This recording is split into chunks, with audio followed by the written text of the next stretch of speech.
can you tell us something more about the 9 planets of astrology? Wonderful question, my dear. Wonderful question. Because a lot of people don't know about this. See, the 9 planets, actually, there are 7 planetary bodies that have an influence on the earth. And there are 2 vortices that are called Rahu and Ketu, which are not actually physical objects, but they are energy vortices. And if you take these 2 vortices into coordination with the rotation of these 9 planets, you get a very good understanding of the influence that these can have on the earth. Now, when I say that, what am I saying? Okay? You have to understand with the analogy that I'll give you what I'm trying to tell you. Okay? I was in Greece and I went to the shore on the island of Evia next to Athens. And my 2 friends, okay, they are both water ski champions. They were swimming and I was sitting on a rock. And as I sat there on the rock, the waves started lapping, lap, lap, lap, in a rhythm onto the sides of the shore. And my friend Yanis, who was one of the 2, and his sister, they were swimming there. I was sitting on the rock, too comfortable to get in the water. He said, there is a tanker passing by in the distance. I said, wow, that's insane, because I'm sitting on a rock much higher than you and I don't see any ship. He says, no, there's a tanker passing by. So I said, what makes you say so? I was not doubting him. I was very curious in knowing how he had come to this conclusion. And he said, you see the water, how it's lapping against the side? He says, that is a sign that there is a big ship passing that side, beyond our vision. It will come into our vision after some time. And not only that, I know it's a tanker because that is the route for tankers. Right? So I was fascinated by this subject. I kept waiting there. About half an hour later, right enough, I saw the ship surfacing over the horizon. Okay? Now, I will connect this with another story. Now, this was a real story. I had to bow down to his knowledge and his wisdom, which had come from the experience of going to that place and knowing that this particular wave pattern against the shore was an indication of a ship passing by. Go back a little. And there's a story that I read once. And what does the story tell you? Okay? There was a man who lived at the bottom of a tree. Now, at the bottom of a tree, he would sit there and he worshipped the man who lived in the tree about 20 feet high up there. So one of his friends asked him, why do you worship this man so much? He said, that man has got powerful spiritual gifts. He said, yeah, okay, can you tell me one of them? And this guy said, very simple. He can tell me that the bullock cart is going to loom over the horizon 5 minutes before the bullock cart arrives. Now, we know that if he's on a height, he can see much before the other guy. But that guy did not know it. So for him, it was supernatural. But for you and me, when we look at the story, we know it is science. The tanker giving its sign coming on close to the shore with the lapping of the waves is a science. Welcome, dear. See if you can put your video on. It'll be nice. Okay? Now, go back to the astrological aspects of all this. The planets are actually going round in circles. And they don't go in one particular circle. They go like this, and then they'll go like this, and then they'll go like this. So the planets are going in a circle. Welcome. I won't mention your name because I'm recording this. Okay? And these planets going in these circles are actually not in a vacuum. We used to say that space is a vacuum. But we know today that space is not a vacuum. It is a substance, but we just can't see it. That's the only problem. So when they go in these circles, which is called revolution, and they rotate around their own axis, which is a rotation, what they're doing is they're churning this space, this deep space. Okay, nowadays they call it something else, but it's a substance, and the moving of this substance creates a different type of an atmosphere on planet Earth. If you are traveling in a boat and the waves, there's high tide, low tide, currents, they affect the moving of the boat. So it will keep on shaking about a lot. In the same way, the planet Earth, keeps getting disturbed with its vibrations as a result of all this that is happening to the galactic federation, to the galaxies, to the planets, all the celestial bodies. They have an effect on the Earth. And that is the science of astrology. I am not talking about somebody looking at your palm and telling you your future. That to me is not astrology or palmistry, whatever you want to call it. Looking at your chart and saying this will happen to you. If the guy knows the science, yes, it will work. And this is how we come about in understanding astrology. But remember, it does not affect the individual directly. It affects the planet. And the effect of the planet has an opposite effect or a similar effect, has a disturbing effect or a soothing effect on the inhabitant of the planet, depending on which part of the galaxy he came from. That is why in true astrology, they want to know where you were born and at what time you were born. 12 hours and you're on the other side of the planet, of the galaxy. So using this, we have an understanding of what we call astrology, and people do a lot of forecasting as a result of that. It's just like the weatherman. Today we have weathermen who use computers and tell us it's going to be a very wet, rainy day. And of course it turns out to be a rainy day because they can see the cloud movements, they can see the whole earth and the connections, and they can predict. But nobody questions the weatherman.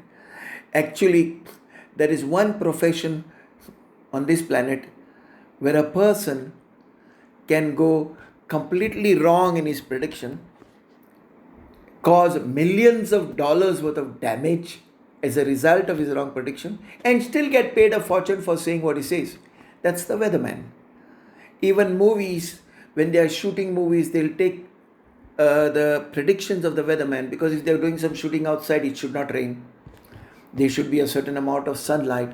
So we have these sciences, whether it's astrology or whether it's the weatherman, and a lot of it is covered up in myth, because in the past it was not a perfect science. Now, that doesn't mean that it is a perfect science now either, but it's a lot more accurate in comparison, and we are getting there. We're getting there to a point where we can get more accurate predictions, more understanding about the weather. Not only today and tomorrow, they can predict 7 days, 10 days in advance based on the calculations and the use of supercomputers. Okay, so coming back, if you understand the planetary patterns, then you understand what to expect. Now, it doesn't mean that the astrology is going to control you. But if you know that it's going to have a particular effect on you, you're ready for it and you're ready to make the moves.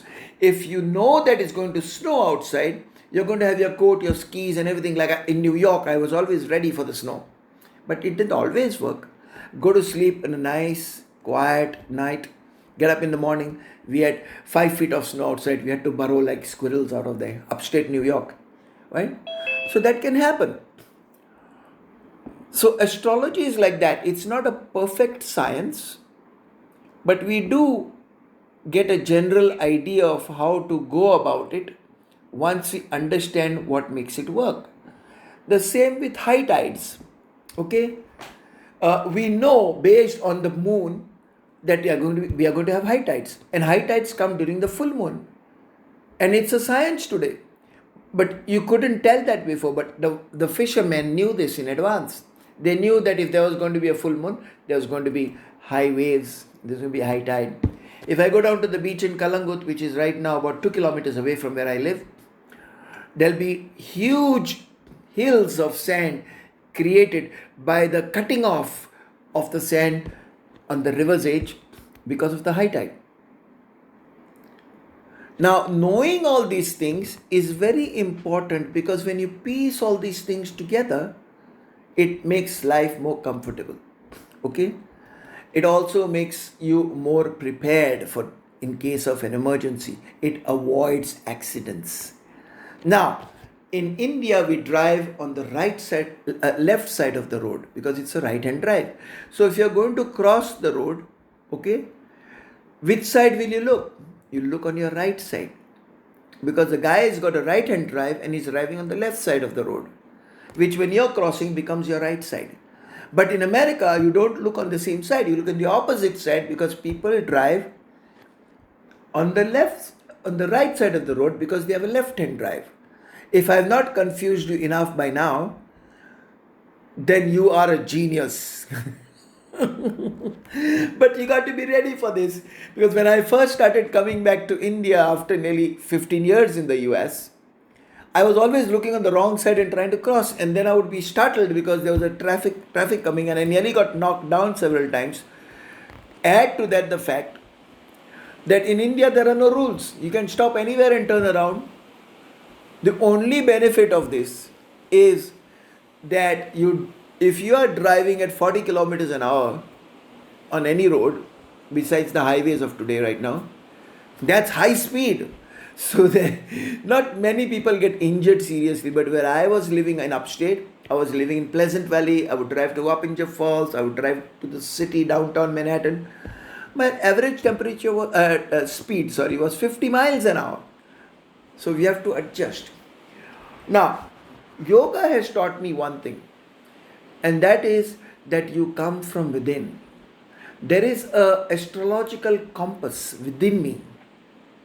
And once I learned to tune on to that compass within me, then I begin to understand the planets, but I don't even need to know them, because the whole plan is unfolding from inside. Okay? Where is my vision coming from? Not from outside there. That's what I've been made to believe. My vision is coming from the retina. And it goes to the brain and it's upside down and it brings it back in the right formation. We know that because of the lenses in the eyes. My hearing comes from the tympani, my eardrum.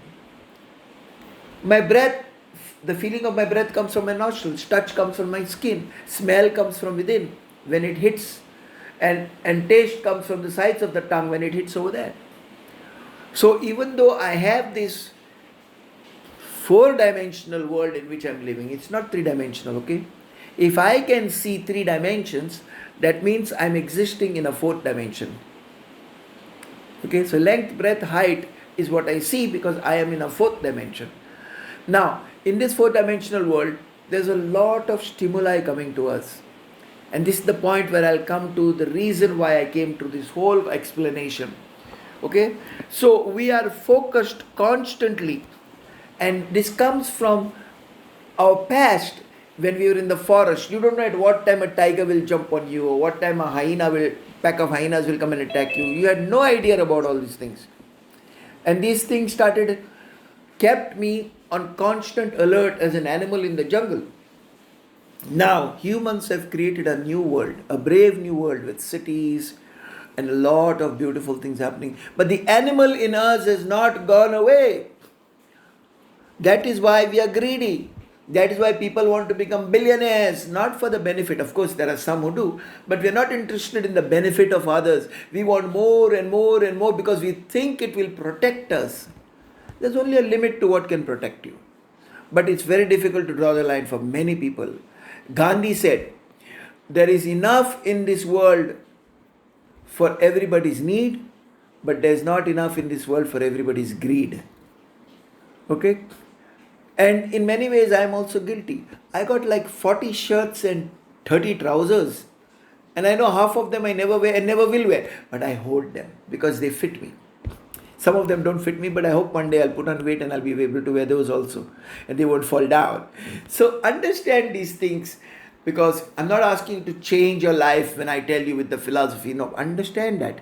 And the transformation will happen. Don't try to make it happen. Allow it to happen.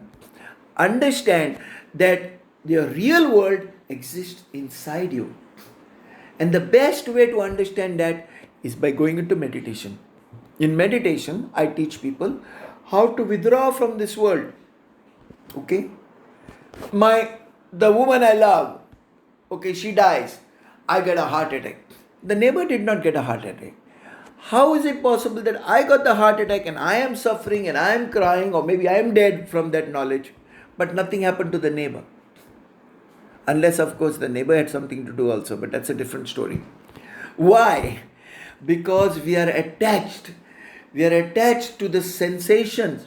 We are attached to the sense impulses that we keep getting from around us. And we are so used to that. We are always looking for pats on the back. We are always looking for positive vibrations. And there's nothing wrong with that. But the moment a slight negative vibration comes, we go sulking within ourselves. So we are tossed up and down, like the planet is tossed by the flux, the Higgs boson, I think that's what it's called, the particle or whatever, by the space. The same way we are tossed and turned by our inner world being affected, because we believe that the outer world is real. Close your eyes for a second. Everybody close your eyes, just for a few seconds. Now when you close your eyes, what happened? Where did the lights, the colors, the objects, where did everything go? Why is there eternal darkness? Open your eyes. If you're on a treadmill, I don't want you to have a fall. So, why does this whole world disappear? So you're telling me this whole world outside that we live in can disappear in the blink of an eye? And the one world that disappears in the blink of an eye, can it be real? Just think about it. Our whole reality is a sham, because everything we see around us disappears when we close our eyes. And it is gone for 8 hours, 9 hours when we go to sleep, depending on how lazy you are and how long you sleep. So what is our problem? Our problem is we are not in touch with our inner reality. And meditation will do that to us. So, welcome to the class today. What I want you all to do today is, what I would suggest is that you come and follow the 4 steps that I'll teach you. There is walking meditations, but we are not doing them right now. The first step is sit comfortably in a chair. But if you can't, just follow the directions. But make sure that you are well balanced on your movements. Sit comfortably in a chair. Then you will close your eyes. You'll watch your breath. You'll be still rather. And then you'll watch your breath. And so I'll guide you. Let us come into this zone of peace, this wonderful place, this realm of all possibilities. The inner sanctum sanctorium. So if you're a Christian, that is the presence of Christ within you. The Christ consciousness, or Buddha consciousness, or Mahavir consciousness. All the gurus that you can think of. And that's where the Purnima comes in, dear. Live yoga, about the gurus. The real guru is inside you. And if a person cannot see the real guru inside you, then it's no point going to that person coming to you. That's why a lot of my students, I tell them, no, go away, find your own path. Because they have not really seen the guru inside me. They are looking for a cult figure. They are looking for a stage artist. There are so many stage artists that can talk about everything in the world. And they want to, because they want popularity and they want money. And they'll charge you a fortune to come and attend their seminars. They're not interested in you. They have not been liberated. If they had that liberation in them, they would not be sitting there and giving you one-liners and trying to impress you with what they know, when they cannot give you an experience of the innermost being that you have. So, a true guru is my master, Swami Shivam Tirth, for example, who sat in his ashram and transformed the world in his own little way. Knowing that he cannot change everybody, he picked up the people who were willing to work, to go the extra length, and he trained them. Christ, millions of people in those days, thousands of people, whatever. 2000 years later, people still remember him. How many people were there with him? 12, and one of them was a traitor. Okay, so if you see a guru having thousands of followers, be sure that's not the narrow gate, that's a broad gate. He is not a guru. He is not going to be able to take you from darkness to light, because that's what a guru is. Gu is darkness in Sanskrit and Ru is light. And the beads that they use, Rudraksh, is a seed from a tree, and it's the only vegetarian seed that can actually contain animal energy. That is why it is so sought after. And the smaller it is, with the lesser the lines on it, granthis they call them, mukhi, ek mukhi, do mukhi. The ek mukhi is the best, but the lesser the mukhis on it, the more powerful it is. But a lot of people have these beads, but they don't have the energy, so what's the point? There are lots of churches, but Christ is missing. Lots of holy books, but God is missing in their lives, in their hearts. I don't look at holy books anymore. I don't go to churches anymore or any other religious places. And I don't rely on external anymore. We have come to the point where you have to rely inside on what you have inside you. And stop trying to impress the world. The world is not impressed. The only person who will be impressed is if he can get something from you. Otherwise, he doesn't care. So having said that, let us get ready. Remember the 4-step process. Sit comfortably in a chair. Gently close your eyes. Be still and watch your breath. Now, each one of these instructions, I can write a book on it. Okay? So as we start evolving and developing, you'll learn more and more about these instructions. Now, let us begin.